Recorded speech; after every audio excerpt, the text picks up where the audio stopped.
시작으로 이제 중세 유럽 사회가 어떻게 이제 변화를 했는지를 한번 살펴보도록 하겠습니다. 이번 영상도 내용이 좀 많습니다. 많기 때문에 그 점을 이제 충분히 숙지를 하고 잘 들을 수 있기를 바랍니다. 가급적 선생님이 좀 요약해서 얘기를 하려고 하는데 내용이 많다는 점 일단 우선적으로 알고 수업을 진행하도록 하겠습니다. 자, 우선 보자면 이제 중세 유럽이 이제 왜 변하게 됐느냐? 아무래도 이제 십자군, 여기 나오는 십자군 전쟁 때문에 이제 중세가 요동치기 시작한다라고 볼 수가 있는데, 자, 우선 이제 십자군 전쟁이 지금 귀족과 교황과 그리고 상공업 발달에 영향을 주게 되고, 이런 이제 여러 가지 사건들, 이제 귀족이 몰락하게 되니까 왕권은 당연히 강화되겠죠, 이제. 교황도 약화되고. 교황이 이제 하자고 했으니까 성공할 줄 알았는데 실패했단 말이에요. 그리고 전쟁을 치르기 위해서는 물자 보급이 필요하단 말이에요. 그래서 보급을 하다 보니 상공업이 발달하게 돼서 도시가 성장하게 되고, 도시가 성장한다는 것은 말 그대로 이제 중세의 전통적인 기반이었던 농업보다도 상업이 발달한다는 것, 그리고 흑사병이 이제 거기에 덮치기 때문에 장원이 해체되면서 사실상 봉건제가 동요하는 그러한 모습을 보인다라고 볼 수가 있겠습니다.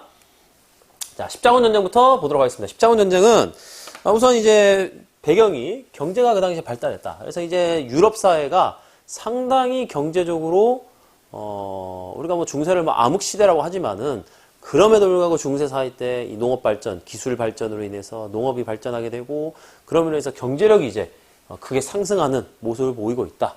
그리고 이때 되면 십자군 전쟁이 치렀을 때의 그런 교황권은 사실상 이제 카노사의 굴욕, 그리고 이제 뭐 보름스 협약까지 가는 그 과정을 통해서 황제권에 비해서 교황권이 우위에 서게 되는 그런 모습을 보이고 있다라는 것이고, 우리가 이제 십자군 전쟁이라 하면은 종교적인 이유도 크지만은 이 교황이 이제 그 점령지에 대한, 십자군 전쟁으로 인한 점령지에 대한 경제적인 그런 권리를 인정을 해준 것들 때문에 내가 그 먼 성지까지 가서 다른 영토를 점령했을 때, 네, 지금 수능 방송이 지금 계속 나오고 있습니다. 이해해 주시기 바랍니다. 그래서 세속적 욕구가 어느 정도 인정해줬다. 교회에서도 이 세속적 욕구를 인정해줬다는 거.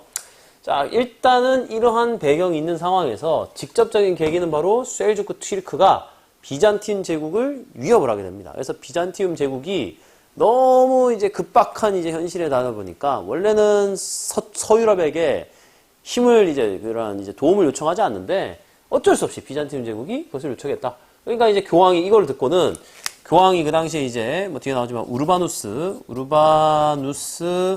1세인데 명분이 좋죠.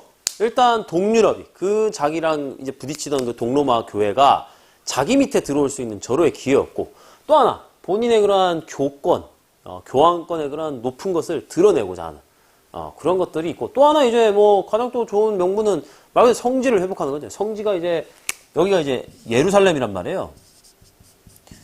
예루살렘 일대를 이슬람으로부터 이제 회복한다는 것 자체는 본인의 입장에서는 어마어마한 종교적인 업적도 될 수도 있고 자신의 지위를 향상시킬 수 있는 그런 조건이 되기 때문에 거기에 회복을 호소한 겁니다. 그래서 이제 총 이제 십자군이 진행이 됐는데 여러 차례 이제 진행이 됩니다. 여러 차례 진행이 되고 프린터에 나오지만 이 클레르몽 공의회에서 이 십자군이 결행이 됩니다.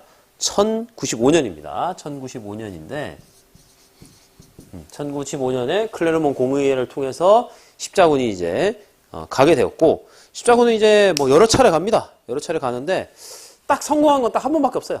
1차 십자군. 1차 십자군 때에 예루살렘 왕국을 만들면서 성공을 합니다. 우리 프린트에 나오는 것처럼 국왕, 제후, 기사, 상인, 농민 등 여러 계층들이 참여를 해서 예루살렘 왕국을 건설을 하고 성지를 수복했으나 이게 얼마 안 갑니다. 한 100년도 안 가서 이제 결국에는 뭐 없어지게 되고, 그 이후에 이제 뭐 3차 십자군, 최대 십자군이 이제 3차 십자군인데 프랑스, 영국, 독일의 왕들이 다 참여합니다. 뭐 영국의 리차드 1세, 프랑스의 필리프 2세, 그 다음에 독일 같은 경우에는 프리드리 바바로사 1세, 이러한 사람들이 참가를 했지만 뭐 또 져요. 이제 뭐 가다가 뭐 프리드리 바바로사는 뭐 강에 빠져 죽고 익사했고, 그다음에 필리프 2세랑 리처드 1세는 싸워가지고 필리프 2세 삐져가고 집에 가고, 리처드 1세만 싸우다가 결국엔 또 뭐 어쨌든 간에 막 계속 이제 흐지부지하다 보니까 실패하게 됐다라는 겁니다. 그리고 이제 우리 프린트에 나오지만 4차 십자군 같은 경우에는 그때도 이제 비잔티움 제국 설명하면서 얘기했지만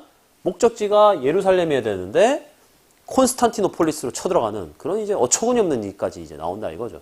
그러다 보니까 이제 사람들이 생각했을 때, 이 십자군이라는 것이 과연 누구를 위한 것인가? 과연 정말 이 우르바누스 1세가 했던 유명한 말이 있습니다. 신이 원하신다. 신이 원하시는데 이게 성공을 해야 되는데 성공을 못 했잖아요. 결국에는 이제 교회에 대한 그런 뭐랄까요, 권위가 추락하게 되는 그런 배경이 되고, 또 하나 봉건영주, 여기 나오죠. 봉건영주들 같은 경우에는 성지수복을 위해서 자신의 영토를 놔두고 갔단 말이에요. 이걸 이제 교황이 거기에 이제 명령을 내립니다. 영지를 비운 봉건영주들의 그 영지를 공격하면 안 된다. 라고 이제 맨 처음에 해요. 그래서 이게 좀 잘 지켜졌는데, 교황권이 쇠퇴하게 되니까, 뭐 그런 거 없죠, 이제. 뭐 그거는 당신이 한 얘기고, 우리는 우리 일이다.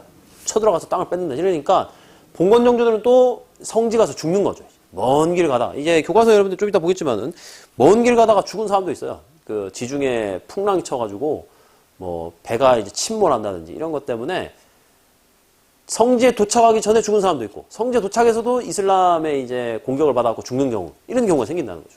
그럼 이제 남겨진 봉건 영지들은 왕이 먹기 시작하는 거죠. 왕. 회수하는 거죠. 뭐 이러면 게이득이죠, 게이득. 성지 가서 죽었네? 땡큐. 먹어버리는 거죠. 그리고 이제 상공업이 발달합니다. 우리 프린트 나오지만 상공업이 이제 발전한 이유는 이제 동쪽, 이제 동지중해 쪽을 이제, 동지중해, 이제 레반트라는데, 레반트 지역에 다양한 돈 되는 것들이 이제 공급이 되기 시작하는 거죠. 그러니까, 베네치아를 통해서, 베네치아라든지 뭐 제노바라든지 이러한 이탈리아의 도시 국가들을 통해서 동방의 물산들이 이제 서유럽으로 들어오기 시작하는 거죠. 그러니까 자연스럽게 서유럽 사람들이 동방 거를 접해보고, 대박인데? 대단한데? 하면서 사기 시작하면서 또 이제 무역이 트이는 것이고, 십자군이 워낙 이제 그래도 단위가 크니까 뭐 2만 명, 3만 명이 출발을 하니까 아까 얘기했지만 물자 보급을 해야 된단 말이에요. 먹고 마시는 것들을 보급을 해야 되기 때문에 자연스럽게 상공업이 발달하게 됐다. 그리고 이제 비잔티움 문화가, 이슬람 문화가 유입되는 거예요. 당연히. 왜냐하면 서유럽 사람들은 말 그대로 서유럽에만 존재를 했었단 말이에요. 근데 이 사람들이 한번 다른 데를 경험해보니, 와, 이런 놀라운 문화가 있단 말이야? 유입을 하기 시작하는 거예요. 이것이 나중에 이제 르네상스가 일어나게 되는 터전이 됐다. 그러니까 한마디로 십자군 전쟁을 이제 정의를 하자면은, 이것도 뭐 좀 잘 나오긴 합니다만, 십자군 전쟁은 유럽인들의 그러한 뭐랄까요, 그 경제력, 이제 안정된, 이 배경은 거의 안정된 시기였단 말이에요. 이 십자군 전쟁이 일어났던 그 12세기죠. 11세기 후반. 11세기 후반부터는 유럽이 나름 안정된 시기였단 말이에요. 안정되니까 뭔가 밖으로 나가고자 하는 팽창 욕구, 그런 것들이 생긴다는 거죠. 우리가 이제 그건 나중에 어디서 찾아볼 수 있냐면 대항해 시대에도 찾아볼 수 있습니다. 그래서 팽창 욕구가 이제 들면서 십자군을 단행했는데 결국에는 자기들이 원하는 결과를 얻지 못했지만 그래도 유럽 사회가 많이 변화하게 되는 그런 모습을 가진다라는 것입니다. 자, 그러면 지도를 보면서 다시 설명을 하도록 하겠습니다. 자, 이게 이제 십자군 전쟁의 이제 루트입니다. 뭐 가장 유명한 게 이제 1차고 8차까지 진행이 되는데 1차 같은 경우에는 이제 성공합니다. 실제로 이렇게 엄청 이렇게 가죠. 육로로 이렇게 갑니다. 육로로. 맨 처음에 육로로 해서 비잔티움 제국으로 갔는데 성공해요. 그래서 여기에 이제 예루살렘 왕국이라는 이제 왕국이 만들어졌는데, 예루살렘 왕국이, 이 예루살렘 왕국은 얼마 가지 못해서 이 살라딘이라고 하는 이슬람 이제 군주한테 멸망당합니다. 나중에 멸망당하고 이렇게 확보를 했습니다. 확보를 했는데 1차만 성공했고 3차가 이제 제일 유명하다 했죠. 3차는 이제 여기서 출발한 사람이 리차드 1세예요. 리차드 1세 같은 경우 엄청 멀게 돌아왔죠. 가다가 뭐 시칠리아 섬에서 뭐 결혼하고, 그다음 뭐 키프로스 들러서 키프로스 공략하고, 뭐 돌아오고, 프랑스의 필리프 2세 같은 경우는 이렇게 해가지고 이제 출발했고, 프리드리 바바로사 같은 경우는 요쪽에 오다가 여기에서 이제 강을 건너다가 이분이 이제 거의 80에 가까운 나이로 이제 참전을 하는데, 가본 무게가 이제 너무 날씨가 덥잖아요. 그래서 이제 강물에 들어가서 물 마시려고 들어갔다가 너무 깊어가지고 익사합니다. 익사. 이게 깊다기보다는 들어가서 발을 헛디뎠는데 무게가 아까 무겁잖아요. 갑옷이 중세 때 갑옷은 거의 한 40kg, 20kg에서 한 40kg 육박한단 말이에요. 80의 이제 어르신이 물에 들어가서 이제 가라앉으니 못 일어난 거죠. 그래서 이제 결국 익사하는 바람에 3차 십자군 전쟁도 흐지부지 됐고, 4차가 이제 베네치아에서 출발해서 콘스탄티노폴리스, 그래서 이제 라틴 제국 세운 거. 8차 같은 경우는 아예 이제 목적지가 튀니스로 갔는데 이것도 실패합니다. 네, 그래서 결국에는 십자군 전쟁 자체는 실패했다라고 볼 수가 있겠습니다. 십자군을 우리가 크루세이더라 합니다. 크루세이더는 실패했다라는 겁니다. 자, 십자군 전쟁 배경은 여기 나오죠. 우르바누스의 클레르몬 공의회인데, 여기 보시면은 이제 나오는 내용들 박혀있다. 신을 믿지 않는 투르크인의 진출을 모르고 이게 가고 있으니 성지의 형제들을 구하자. 여리세 성에 있는 곳을 가지 않겠는가? 적과 꿀이 흐르는 땅은 신이 그들에게 내린 토지다. 그렇죠. 여기 보면은 지금 경제적 권한을 보장을 하고 있죠. 지금 이 내용 보면 적과 꿀이 흐르는 땅은 신이 그들에게 내린 땅이다. 이 땅에서 불행한 자와 가난한 자는 그 땅에서 번영할 것이다. 그러니까 어느 정도 경제적인 권리를 보장해줬다라고 볼 수가 있겠습니다. 자, 본문에서 이제 경제 종교적 관점은 이런 겁니다. 농업 생산력 향상, 인구 증가로 농지가 부족했다.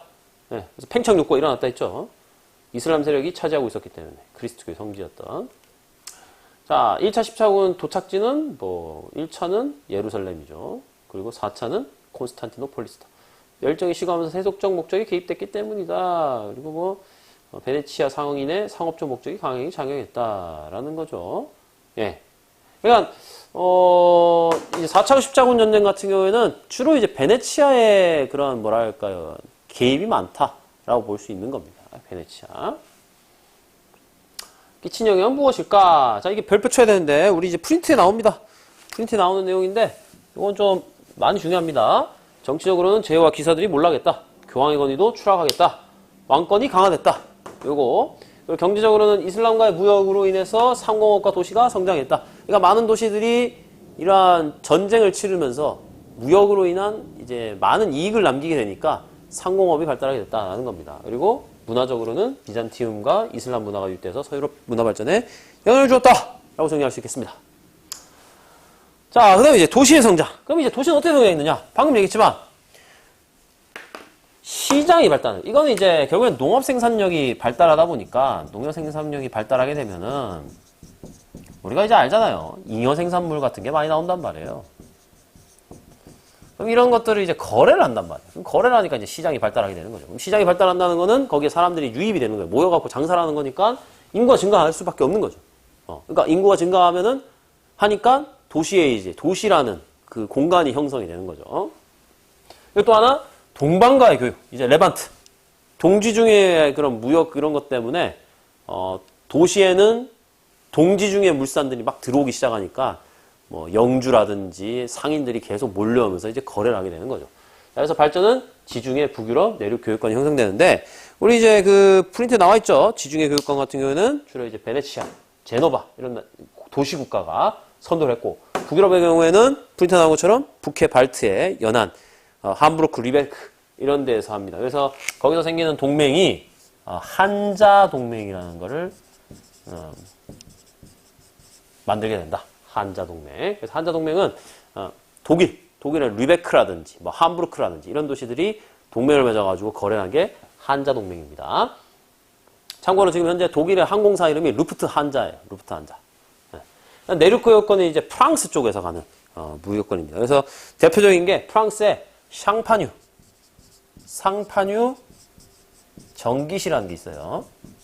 이 쌍파뉴 지역, 상파뉴 지역 같은 경우는 이제 샴페인의 산지가 이 상파뉴인데 이 지역에서 이제 정기적으로 열리는 시장이 열렸다라는 겁니다. 그래서 이런 도시들이 이제 많이 성장을 하게 됐다라는 것이고, 그럼 이제 도시가 성장하니까 도시가 이제 어떤 역할을 하느냐? 자치권을 획득한단 말이에요. 도시가 어떻게 형성돼서 이제 세력이 커지고, 그 다음에 돈을 많이 벌잖아요. 그러니까 도시의 시장들이 국왕이랑 딜을 하는 거죠. 아니면 영주랑 딜을 하는 거죠. 우리 도시가 돈을 많이 버니까 당신한테 세금을 내줄 테니 우리 도시는 우리가 알아서 할 수 있게 해달라. 그럼 이제 영주 입장에서 그래? 돈? 좋지. 받는 거죠. 국왕? 돈 좋지.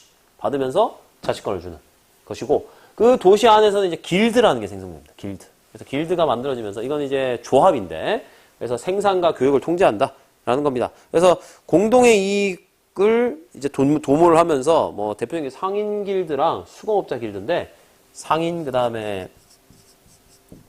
수공업자 길드가 만들어졌는데, 우리 프린트에 나오지만 수공업자 길드 같은 경우에는 도제 그다음에 장인, 직인, 장인 이렇게 됩니다. 도제, 직인, 장인. 그래서 장인, 우리가 이제 마이스트로까지 올라가면은 사실상 이제 그 수공업계에서는 최고의 반열에 올랐다라고 볼 수 있는 거죠. 그래서 이제 그 마이스트로가 밑에 제자들을 교육시키는, 그걸 이제 교육학적에서 나왔을 때는 이제 도제교육이랍니다. 도제교육이라는 게 있는데, 이러한 길드가 했다. 그러다 보니까 이제 길드 같은 경우에는 뭔가 자기네들의 그런 이권을 하는데, 도모하는 데서는 되게 좋아요. 하지만 너무 폐쇄적인 조직으로 간다. 나중에 이제 길드 같은 경우에는 좀 왜냐면 폐쇄적인 모습을 보인다. 왜냐? 자기들만의 그러한 권리를 이제 지키려고 하는 모습을 많이 보이기 때문에 그런 비판도 받습니다. 그럼 이제 결론적으로 이제 장원제가, 농노제가 이제 해체가 됩니다. 그럼 왜 장원제하고 농노제가 해체되느냐 하면, 이 시기에 이제 덮친 사건이 생기죠. 바로 화폐경제가 발달하고, 그다음에 흑사병이 터지기 때문에. 흑사병 같은 경우에는 유럽 인구의 3분의 1이 죽습니다. 그러니까 결국엔 인구가 지금 감소하죠. 인구가 감소하다 보니까 이 장원이라는 건 자급자족의 그런 시스템이 돌아가야 되는데, 인구가 없다 보니 삼포제를 운영할 수가 없는 거죠. 삼포제를 운영할 수가 없게 되는 것이고, 그러다 보니까 이 농민의 지위가 향상돼요. 영주 입장에서는 자기네들이 이제 사치를 많이 합니다. 왜냐? 동방과의 무역을 하기 때문에 이런 이것들은 다 대부분 사치품이란 말이에요. 사치품이기 때문에 영주들은 이 동방에서 오는 물건들을 막 사고 이제 사치품을 사야 되는데 돈이 없잖아요. 이게 없단 말이에요. 그러니까 어쨌든 간에 자기 장원에서 뽑아야 되는데, 자기 장원에는 흑사병으로 인해서 인구가 감소했단 말이에요. 그러니까 농민들을 굴려야 돼요. 근데 농민들 입장에서 아는 거죠. 옛날에는 3명이서 일했던데 2명이, 1명이 이제 흑사병을 죽어나가니 2명이 해야 되잖아요.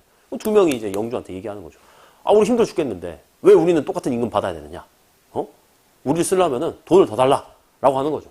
더구나 이제 상품 화폐 경제 발달로 인해서 돈이라는 거에 대한 중요성이 이제 올라가게 된단 말이에요. 그러니까 이 인구 감소로 인해서 사람들이, 나는 그러면 노동하는 그런, 노동에서 이제 그 땅 수확하는 그 돈을 올려달라 이거죠. 그럼 영주 입장이 짜샤, 뭐 빨리 일 안 해? 이러면 이제 완전 배째라죠. 나 말고 구할 수 있는 데 찾아보세요. 아니면 돈 올려주던가. 그러니까 영주 입장에서는 울며 겨자 먹기로 돈을 올려주는 대신에 지대를 받아야 되는 거죠, 이제. 그 다음에 그렇게 되면은 장원이라는 게 운영이 안 되는 거예요, 이제. 가뜩이나 이제 뭐 전쟁을 하기 때문에 이제 병사들도 징집해야 된단 말이에요. 병사들도 징집하면 돈이 또 많이 든단 말이에요. 그러니까 이제 나갈 돈은 많은데 사람이 적어갖고 일은 하기 싫어하고, 어쨌든 간에 세금 받아야 되니, 이제 그래서 어떠한 방법을 선택하냐면, 좋아, 내가 너 농노를 풀어줄 테니까 돈 줘, 이렇게 되는 거죠. 그럼 돈을 주면 농노를 해줘줄 때는 소리를 들으니까 농노들은 열심히 일해갖고 이제 돈 모아서 돈 줘버리고 나 농노 안 할래요, 이렇게 돼버리는 거죠. 그게 이제 화폐 경제 발달하고 흑사병의 이런 역할이다. 근데 그 와중에 시대 역행적인 그런 영주라든지 국왕들이 있었단 말이에요. 그래서 일어난 게 바로 농민봉기가 일어난 겁니다. 농민봉기. 그래서 자크리의 난, 이거는 이제 프랑스에서 있었던 거고, 와트 타일러는 영국 사람입니다. 영국의 와트 타일러의 난, 이런 것들이 이제 발발하게 된다라는 겁니다. 그러니까 시대 역행적인 일부 영주들이 그렇게 했다가 이제 망하는 거죠. 이 전쟁을, 이런 난을 이제 치러야 된다라는 겁니다. 자, 그래서 이제 프린트에 보시면은 그 상품화폐 경제가 발달했다는 것은 사실상 이제 부역 대신에 급납하로 많이 떼우려고 하는 경향이 있었다. 사람들이, 그러니까 몸 쓰는 거, 사람들 누구나 몸 쓰는 거 싫어합니다. 몸 쓰는 거 싫어하니까 난 몸 쓰는 거 대신에 돈 낼래, 이렇게 되는 거죠. 영주 입장에서는 뭐 돈 내는 게 나쁘지 않은 거죠. 왜냐면 억지로 사람 일 시켜볼 바에는 지네가 돈 돈 줘갖고 지가 사람을 사갖고 다시 굴리면 되는 거니까. 그것도 급락하고, 급락파가 이제 좀 대세였고, 흑사병으로 인해서 이제, 결국에는 이제, 임금입니다. 임금 상승 요구를 이제 농노라든지 농민들이 할 수 있게 되는 거죠. 예, 그리고, 뭐 화폐 가치 하락, 인플레이션이 발생해갖고 이제 뭐 화폐 가치도 많이 하락하게 되는 그런 여러 가지 이제 현상이 일어나게 된다라는 겁니다. 자, 그래서 이제 장원과 농노제는 이런 걸로 인해서 점점 해체화돼 가기 시작했다라는 겁니다. 이건 근데 서유럽 상황이에요. 서유럽에서는 이런 현상이 일어나게 되는데 동유럽의 경우에는 더 농노를 옥죄입니다. 이 뭐랄까요, 시장도 잘 형성이 안 됐고 도시가 일단 성장을 잘 안 해요. 동유럽은 독일이라든지 뭐 폴란드 뭐 이런 쪽은 러시아 이런 쪽은 도시가 많이 성장을 안 하니까 오히려 영주들이 농노를 더 억압하게 되는, 결박하게 되는 그러한 모습이 보입니다. 대토지가 늘어나게 되고 그런 현상들이 많이 일어나요. 그래서 동유럽 쪽과 서유럽 쪽은 좀 이 장원의 해체가 양상이 다르다라고 볼 수가 있겠습니다. 동유럽의 경우에는 농노가 이제 여러분 이제 나중에 배우겠지만 러시아 같은 경우는 19세기 돼야지 없어진단 말이에요. 그 정도로 좀 후진적인 사회였고 서유럽은 이미 지금 한 13세기, 14세기부터 슬슬 없어지기 시작하는 거예요. 13세기부터. 자, 이게 이제 중세 유럽의 상업과 교통로입니다. 보시면 이제 지금 서유럽 쪽은 뭐 시장부터 해서 교역로가 어마어마하게 많이 생기죠. 네. 왜 반해 이제 동유럽 쪽은 이제 없죠. 도시들이 별로 없단 말이에요. 이게 결국에는 이제 동유럽과 서유럽의 차이를 낳게 되는 겁니다. 그래서 이쪽은 무역을 많이 하게 되면은 사람들의 사상이라든지 학문도 이런 길을 따라서 전파가 된단 말이에요. 예. 그러니까 르네상스가 제일 먼저 이탈리아에서 시작된 이유는 교통로도 많이 지나가고 도시들이 많이 있었기 때문에, 도시국가들이 많이 있었기 때문에 로마, 피렌체, 피사, 제노바, 밀라노, 베네치아 이런 유수의 도시들이 많았기 때문에 르네상스가 시작되는 거라 볼 수가 있는 것이고, 그 다음에 뭐 파리라든지, 그 다음에 뭐 여기를 이제 플랑드르를 합니다. 플랑드르, 여기 나오죠. 플랑드르 지방 같은 경우에는 이렇게 됐고, 그 다음에 영국, 그 다음에 북독일, 여기 한자 동맹 있죠.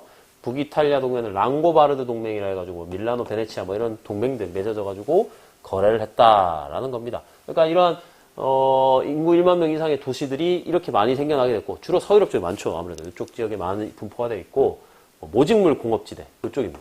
이게 나중에 이 플랑드르 지방 때문에 백년 전쟁이 일어납니다. 실제로. 그 다음에 주요 해로, 그 다음에 육로 이런 식으로 다 무역로가 이제 되면서 정비가 되면서 도시들이 급격하게 성장했다라고 보시면 되겠습니다. 자, 여기 보시면 이제 흑사병이 이제 터집니다. 그래서 전 유럽 인구의 3분의 1이 사망합니다. 1340년 패스트죠. 시작은 여기서 이 크리미아 반도에서 시작됐다고 그래요. 근데 이게 딱 보면 해로가 따라가잖아요, 이렇게. 해로를 따라서 이제 전파가 된 거죠, 이렇게. 자, 그래서 이제 흑사병이 창궐하면서 농민의 임금이 지금 급상승하죠. 그러니까 이 농민의 임금이 지대가 상승했다는 건 인구 감소 때문에. 인구가 감소되다 보니까 영주들이 이제 거기에 대한 임금 압박을 이제 겪게 되는 것이고, 곡물 가격 같은 경우에는 뭐 이렇게 딱히 큰 변동은 없죠. 변동은 없는데 농민의 임금이 지금 엄청나게 지금 상승하고 있다라는 겁니다. 그래서 이런 걸 봤을 때 거의 뭐 지금 뭐 몇 프로죠? 지금 100%였는데 400%까지 뛰죠. 지금 400%까지 상승해서 농민의 임금이 엄청나게 많이 상승했다라고 볼 수가 있고, 그에 반해서 이제 곡물 가격은 뭐 그러니까 곡물 가격 그대로라는 거는 이제 화폐 가치가 그렇게 막 뭐 높게 뛰진 않았다라고 볼 수가 있는 거죠. 자, 자료문서 주요 무역 도시를 찾아보자. 뭐 제노바, 이거는 뭐 제노바, 베네치아 같은 북이탈리아, 그 다음에 함부르크, 리베크 같은 한자 동맹과 플랑드르 지방 도시 여기 발달했고, 자, 자료 3번. 자, 유럽인은 인구수가 3분의 1로 감소했다. 노동력 부족과 미개간 토지의 범람으로 농민의 경제적 지위가 상승했다. 이에 영유들은 농민의 처우를 개선할 수밖에 없고, 이와 대해서 자영농민이 증가해서 자원이 점차 해체되어 왔다. 이거는 이제 아까 흑사병과 관련해서 인구 관련된 얘기입니다. 아까 전에 이제 미개간지가 많아졌다는 말은 이쪽 발트에도 개간됩니다. 발트해 쪽이 이제 개간이 시작되기 시작하고, 이러한 지역들 중에서도 이제 미개간 지역들을 이제 사람들이 막 찾아갖고 이제 개간하기 시작하는 거죠. 예. 그런 얘기입니다, 지금. 자, 그러면 이제 빨리빨리 넘어가서 이제 내용이 아주 많습니다. 자, 다 왔는데 교황권이 쇠퇴합니다. 왜 쇠퇴하느냐? 뭐 당연한 거 아닙니까? 십자군 전쟁이 실패하죠. 그러다 보니까 종교적 열기가 약화되는 건 당연한 거예요. 예, 그래서 이제 이 아비뇽 유수 시험에 잘 나오는데 아비뇽 유수 같은 경우에는 1309년에서 1377인데 성직자 과세 문제로 왕과 교황이 되었다. 프랑스의 필리프 4세와 그 다음에 교황이 이제 보나파키우스 8세인데 지금 갑자기 기억이 안 나네. 보나파키우스 8세인데 이 필리프 4세가 성직자들한테 가는 돈이 너무 아까운 거예요. 그래서 이 성직자한테 과세를 하려 하니까 보나파키우스라고 하는 이제 교황이 무슨 말도 안 되는 얘기냐라고 하니까 이 필리프 4세가 보나파키우스 8세를 납치하려고 시도를 해요. 나중에 죽어요. 보나파키우스는 충격받아가지고. 하여튼 충격받고 죽는데 이 일로 인해서 아예 필리프 4세 같은 경우에는 야 이럴 거면은 교황을 그냥 우리 밑에 두자 해가지고 그 다음 교황부터는 이 아비뇽이 어디냐? 프랑스 땅이란 말이에요. 프랑스 아비뇽으로 교황을 데려와서 교황이 이때부터 프랑스 땅에서 생활하는 그러한 이제 모습을 보인다. 그래서 이걸 아비뇽 유수가 이제 옛날에 이제 이스라엘 사람들이 신바빌로니아한테 멸망당해가지고 이제 바빌론으로 이제 끌려간 경험이 있단 말이에요. 그때를 이제 바빌론 유수라고 해요. 포로 생활했다고. 교황이 아비뇽에서 포로 생활했다. 뭐 이런 뜻이라고 보시면 되겠습니다. 그래서 아비뇽 유수를 겪게 되면서 교황권은 상당히 이제 위축된다. 떨어지기 시작한다. 라는 것이고 이때 그 성직자 과세 문제로 필리프 4세가 소집한 것이 무엇이냐면은 30문제인 삼부회라는 것을 소집합니다. 이 삼부회라는 것을 필리프 4세가 소집을 해서 성직자한테 세금 때리자! 라고 회의를 개최한 거예요. 이 삼부회는 이때도 나오고 나중에 언제 나오냐? 프랑스 혁명 때 삼부회라는 이름이 나온다는 거 기억하시면 되겠습니다. 자, 그래서 이제 로마 카톨릭이 이제 사실상 이제 계속 분열된다. 그래서 이제 밑에 나오지만 이제 교황청을 프랑스로 인정하니까 1378년부터 프린트 나오죠. 요 시기 때에 이제 교회의 대분열이 일어납니다.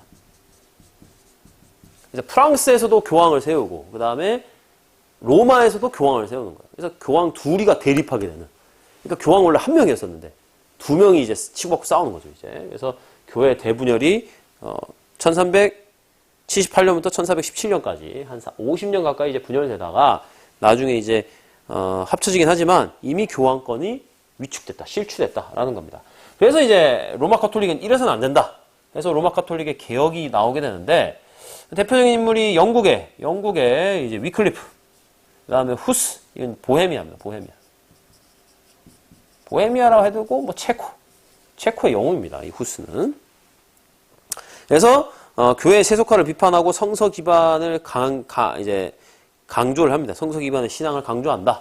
라고 갔는데, 그래서 이제 교회 세속화를 비판했단 말이에요. 그러니까 이제 로마 카톨릭에서 어떻게 했느냐. 콘스탄츠 공회라는 걸 소집을 해서, 이단을 이제 심판을 했는데, 이제 어떠한 이제 문제가 생기냐면은, 단일 교황을 이제 선출합니다. 나중에 단일 교황을 여기서 콘스탄츠 공회에서 소집을 하는데, 이 콘스탄츠 공회의 가장 큰 실책은 후스를 처형했다. 그래서 후스 전쟁이라는 게 일어납니다. 후스 전쟁이 일어나는데, 이 후스를 이제, 원래는 이제 후스한테 콘스탄츠 공회에 나와라! 그래서 이제 후스가 콘스탄츠 공회에 자기가 이제 자신의 그런 변호를 하기 위해서 갔어요. 도착했더니만, 너는 이단이니까 화형이야. 해가지고 후스를 화형에 처해버렸단 말이에요. 그러니까 후스를 지지하는 그 당시 후스파 사람들, 이건 말도 안 되는 거 아니야. 후스가 말할 기회도 안 주고 화형에 처해버린 게 어디 있냐? 그래가지고 후스 전쟁이 일어나게 되는 그러한 이제 모습을 보입니다. 그러니까 한마디로 이제 뭐 로마 교회가 뭐 이제 이미 이때부터 종교개혁의 이제 모습이 보이는 종교개혁으로 들어가야 되는 그 모습이 드러나고 있다라고 볼 수 있겠습니다. 자, 위클리프의 주장 보면은 교황은 예수의 바른 길을 밟자고 사탄이 잘못된 길을 가고 있다. 지금 교황을 비판하고 있단 말이에요. 이게 중세 카노사의 굴욕이 일어났었던 11세기 같은 경우에는 말도 안 되는 일이란 말이에요. 이랬다가는 거의 뭐 이단 지정에 파문된단 말이에요. 근데 했다는 거죠. 예수께서는 반드시 교황이 있어야 한다고 말씀하시지 않았다. 이거 엄청난 얘기죠, 이건. 그러니까 교황에 대한 부정한 거죠. 이제 이 위클리프가. 자, 사료 사회 주장은 무엇이냐? 여기 나와있죠. 교황이 반드시 있다 말씀하지도 않았다. 이를테면 교황이 모든 수도 다 죽여야 된다 해도 신앙에서 성서에 취할 때만 찬성해야 된다. 뭐 이 내용은 말 그대로 성서를 기반으로 해야 된다. 성서에는 교황이 나와있지 않지 않냐? 성서를 따라가야 되는 거지. 무슨 놈이 얼어 죽으려면 이런 잘못된 길을 가고 있지 않냐? 라고 이제 비판하는 겁니다. 뭐 여기 나오죠. 성직자 과세 문제로 교황과 프랑스 국왕이 대립했다. 자, 그 다음에 이제 왕권 강화 중앙집권 체제. 자, 이제 마지막입니다. 자, 이거는 이제 각 나라들이 그럼 이제 중세 마지막에 각 나라들이 어떻게 발전하느냐? 배경은 봉건 영주와 교황권이 쇠퇴하니까 왕권이 성장할 수밖에 없죠. 그리고 상공업자가 성장을 하면서 국왕이 상공업자들을 어떻게 보면은 이제 국왕이 이런 상공업자와 뭐 결탁하거나 후견 관계를 맺는 거죠. 내가 너 장사하는 데 있어서 뭐 특허장이라든지 여러 가지 이제 혜택을 베풀 테니까 너는 나한테 세금만 잘 납부하면 돼. 이런 거죠. 그러니까 이제 이 상호업자들 같은 경우에는 국왕이 이제 뒤에서 봐주니까 마음껏 장사를 하고 마음껏 그런 특권을 누릴 수 있는 거죠. 일단 영국부터 보자면 영국은 이제 우리 존 왕이라고 해서 영국 역사상 가장 좀 멍청한 왕인데 로빈 후드에 나오는 왕이 존 왕입니다. 로빈 후드에 나오는 리처드 1세의 동생인데 너무 과도하게 이제 과세를 했단 말이에요. 프랑스와 전쟁 때문에 과도한 과세를 하니까 의회가 열받아가지고 의회가 대헌장이라는 거를 이제 승인합니다. 대헌장. 그래서 이 대헌장이라는 걸 이제 함으로 인해 가지고 마그나 카르타죠. 이 마그나 카르타인데 영어로는 마그나 카르타인데 의회의 권리를 귀족의 권리를 인정한다. 이거는 이제 대헌장은 귀족의 권리를 인정하는 게 이제 대헌장인데, 그럼 여러분 봤을 때 귀족의 권리를 인정하니까 뭐 귀족만 좋은 건가 아닌가 이러지만 귀족이라고 하는 그런 계층의 어떻게 보면 건의를 해서 받아준 거기 때문에 의회 민주주의의 기틀을 마련했다. 그러니까 이제 귀족들도 그러면 귀족들이 모여서 협의를 해서 이걸 만들어서 국왕한테 제안한 거란 말이에요. 예, 또 수능 노래입니다. 그래서 우리 교과서 이제 127쪽에 126쪽에 보시면은 이제 마그나 카르타 나옵니다. 대헌장. 그래서 모범의회, 나중에 이걸 기반으로 해서 모범의회가 소집이 되고 영국은 의회 민주주의가 발전하게 되는 기틀을 마련하게 된다라는 겁니다. 그러면서 이제 백년 전쟁을 이제 개입하게 됩니다. 물론 이제 이 존 왕조가 이제 영국 역사상 이제 강력했다고 하는 플랜테저넷 왕가인데, 뭐 헨리 2세, 그 다음에 리처드 1세, 존왕 이런 이제 플랜테저넷 왕가인데, 요란 이제 요때 이제 백년 전쟁이 일어났지만 결국 프랑스한테 지죠. 프랑스한테 지고 이 플랜테저넷 왕가가 끊어지면서 장미 전쟁이라는 게 나옵니다. 장미 전쟁. 그래서 이제 랭카스터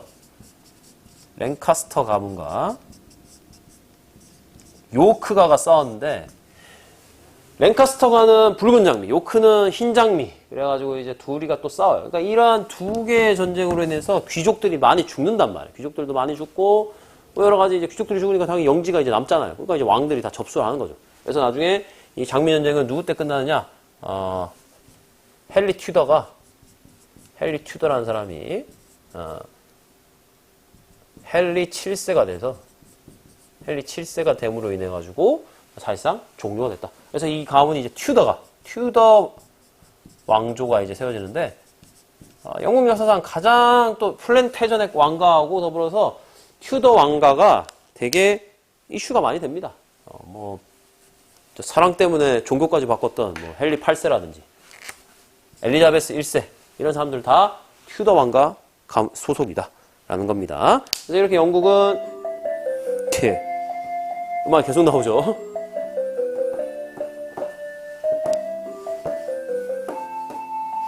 자, 수능 방송 점검입니다. 자, 그래서 튜더 왕가, 이런 왕가들이 이제 들어섰다라는 거 보시면 되겠습니다. 자, 그 다음에. 자, 대헌장입니다. 그래서 지배 왕국에서는 전체 자문에 따르지 않고는 일체 군역 면제서 혹은 부조금 부과되지 않을 것이다. 그러니까 이 마그나 카르타의 의미는 국왕이 이제 자의적으로는 귀족들의 그런 동의 없이는 할 수 없다라는 걸 인정한 거예요. 그러니까 이제 의회랑 비슷한 거죠. 의회도 어떻게 보면 의회가 견제를 하잖아요. 국왕권은. 그런 거에 이제 태동이라 볼 수 있습니다. 여기 나오죠. 합법적 체포나 국법이라는 건 체포되지도 오해하지도 재산을 뺏지 않으면 어떤 방식으로도 파면되지 않을 것이다. 지금도 그 사람을 소송하는 처벌하지 않는다. 국왕권의 자의적인 거를 이제 제한을 한 겁니다. 자, 재정난 해결하기 위해서 무관사자 귀족 반발했고 조낭의 권한을 제한하는 대헌정이 승인됐다. 그 조낭은 이제 영국 왕들 중에서 가장 멍청한 왕 중에 하나예요.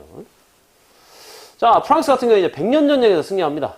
예, 그래서 이제 우리가 이제 그 카페 왕조였는데 카페 왕조가 이제 단절되면서 이 100년 전쟁이 이제 시작이 됐는데 결국에 이제 나중에 발루아 왕조라는 이제 발루아 왕조라는 게 이제 수립이 되고 그 과정에서 이 발루아 왕조가 수립되는 데 있어서 가장 큰 역할을 했던 사람이 누구냐? 바로 잔다르크죠. 잔다르크.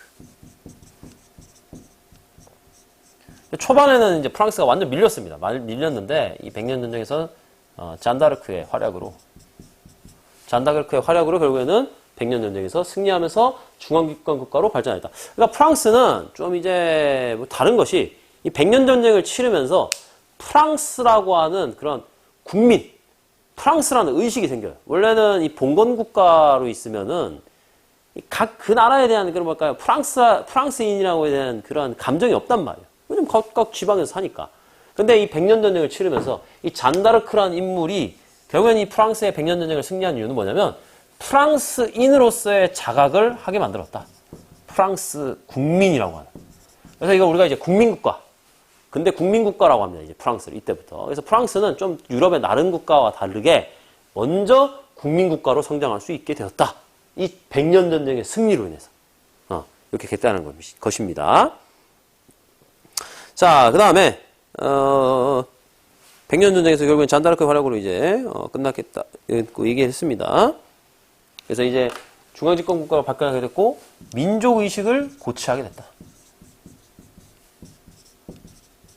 예전에는 뭐 파리 사람, 옛날에는 뭐 노르망디 사람, 옛날에는 뭐 부르고뉴 사람 이런 식이었지만, 이제는 프랑스 왕가 그 마크가 백합입니다.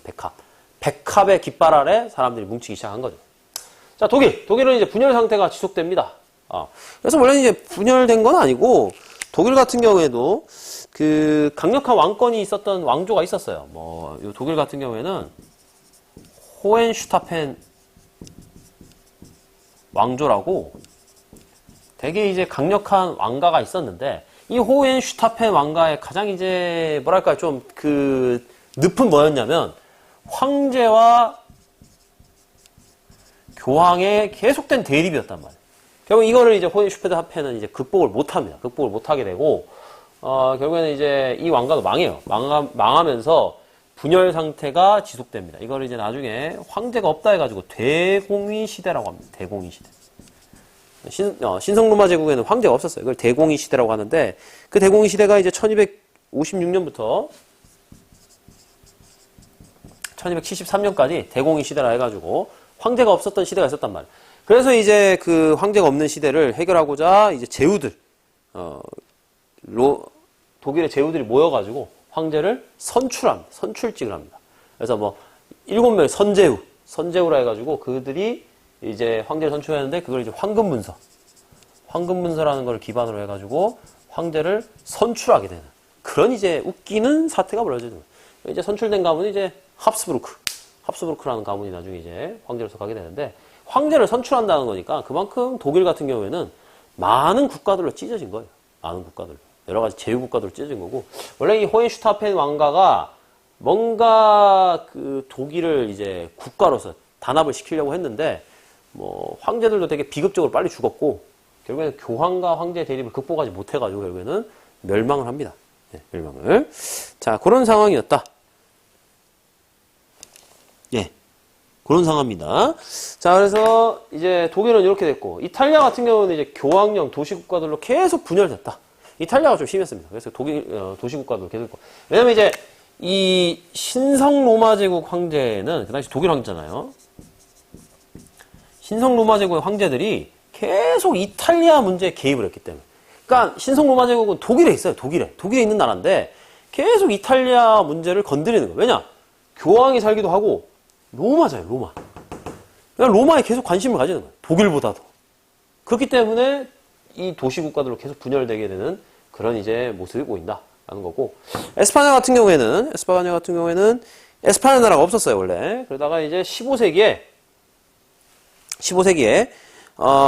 이제 이 레콩키스타라는 걸 합니다. 레콩키스타. 레콩키스타는 재정복이라는데. 그래서 이 레콩키스타를 거치면서 이슬람 세력을 축출했다.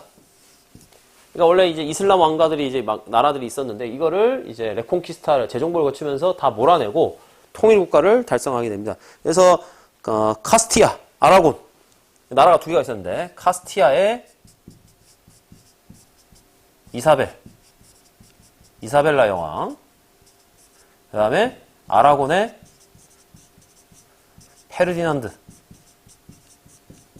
요 둘이가 결혼합니다. 결혼해서 통합 에스파냐 왕국이 만들어진다. 그래서 이 둘의 별명이 뭐냐면 카톨릭 군주예요. 카톨릭 군주라고 하는 이사벨라 여왕과 페르디난드가 결혼을 해서 통합 에스파냐 왕국이 만들어졌다. 참고로 이 이사벨라 여왕이 콜럼버스를 후원한 사람입니다. 포르투갈은 통일국가로 마찬가지로 이제 15세기에 이제 후반에 통일국가 성장했고 해외로 진출하게 된다. 그래서 이 두 나라는 이미 이제 좀 뭐랄까요, 그 유럽으로 뻗어나가기에는 좀 늦었어요. 그래서 이들은 어디로 나가냐면 해외, 바다로 가는 거죠. 해외로 진출하려는 모습을 보인다. 새로운 시장을 개척하는 거죠. 네. 그래서 이러한 국가들이 이제 있습니다. 요거는 뭐 수업 다음 시간에 그 대면 수업했을 때 다시 한번 뭐 사진 자료하고 해서 다시 한번 보여주도록 하겠습니다. 근데 중세 왕조가 생각외로 뭐 쌤은 재밌는데 여러분은 재밌을지 모르겠어요. 쌤은 되게 재밌어하는 부분인데. 자, 이게 이제 백년전쟁 때 영토입니다. 그래서 백년전쟁 초반부에만 해도 1429년만 해도 여기가 다 영국 땅이었어요. 그러니까 프랑스 왕은 지금 현재 이만큼밖에 차지를 안 했단 말이에요. 그러니까 영국과 프랑스의 관계도 되게 웃긴 것이 뭐냐면 시간이 다 돼서 그런데 길어서 그런데 프랑스 국왕의 신하가 영국이에요. 왜냐하면 영국은 노르망디공 월리엄이 이곳을 만들었기 때문에 영국을 점령해서 왕조를 세웠기 때문에 프랑스 왕의 신하가 영국 왕인데 지금 영국 왕의 땅이 좀 더 넓죠, 여기가. 그 말은 지금 이 영국 왕의 그런 권력이 더 컸다. 그래서 이제 오를레앙 전투 전까지 이랬는데 이 전세를 이제 뒤집은 게 누구냐면 잔다르크죠. 잔다르크가 프랑스 국민들이여 일어나라 이래가지고 이제 다 점령해서 결국에는 백년전쟁 끝날 무렵에는 칼레 빼고는 다 점령했다. 프랑스가. 자, 그 다음에 에스파냐 같은 경우에는 여기 나오지만 카스티아. 여기가 카스티아고 아라곤 이 두 나라가 주축이 돼서 이 그라나다가 이제 그 이슬람 국가입니다. 그래서 여기를 정복하면서 1492년에 재정복을 완성했다라는 겁니다. 그래서 여기가 통합 에스파냐 왕조입니다. 포르투갈은 그때 독립을 했습니다. 여기서 카스티아에서 독립을 해서 포르투갈이라는 나라를 만들었고 여기는 위치상 이 대서양으로 나가기 좋죠. 마찬가지로 여기도 대서양으로 나가기 좋다라는 겁니다. 자, 영국은 프랑스 내에서 존재하던 영국령을 상실했고 프랑스는 영토를 확장했다. 네, 안타깝지만 프랑스는 딱 백년전쟁에서 한번 이긴 거 이후로 영국한테 나머지 다 져요. 이후는. 백년전쟁 때만 이기고 나머지 다 집니다. 이 백년전쟁이라 하면 실제로 우리가 100년 가까이 이제 전쟁은 있었는데 맨날 싸운 건 아니고 100년 동안 전쟁이 지속된 거죠. 그러니까 국지전이 막 일어나면서 전쟁이 지속된 거고 100년 내내 전쟁이 일어난 건 아닙니다. 네. 장미전쟁은 뭐 튜더 왕조가 중앙집권 국가를 만들었다. 자, 여기 이제 황금문서입니다. 대공의 시대에 혼란해서 만들었다. 그래서 여기 나왔지만 문서의 명칭은 황제 황금도장을 찍은 데서 황금문서라고 합니다. 7명의 선제후가 선출했습니다. 자, 자료 7. 황금문서가 이제 신성로마 제국에 끼친 영향은 황제 권한이 매우 약하죠. 그래서 정치적 혼란을 야기했다. 그래서 7명의 선제후가 선출하는 거기 때문에 제후들 간의 그런 권력 다툼도 되게 셌고 황제가 일단 위신이 안 살죠, 여러분들. 황제가 뭐 뽑아서 이제 하는 건데 뭐 황제권이 뭐가 강했어요. 이거는 나중에 나폴레옹이 이제 신성로마 제국 멸망할 전까지는 뭐 사실상 거의 신성로마 제국 황제는 권력이 안 강합니다. 예. 자, 그래서 내용이 길었습니다. 이 내용이 되게 긴 내용인데 여러분들 긴 시간 동안 잘 들으셨고 이 파트도 마찬가지로 수능이라든지 내신 시험에서 되게 중요한 부분이기 때문에 잘 복습을 하셔가지고 내용을 잘 정리하기를 바랍니다. 그래서 온라인 4강의 여러분 좀 빡빡했을 건데 잘 들으시고 시험 준비 잘했으면 좋겠습니다.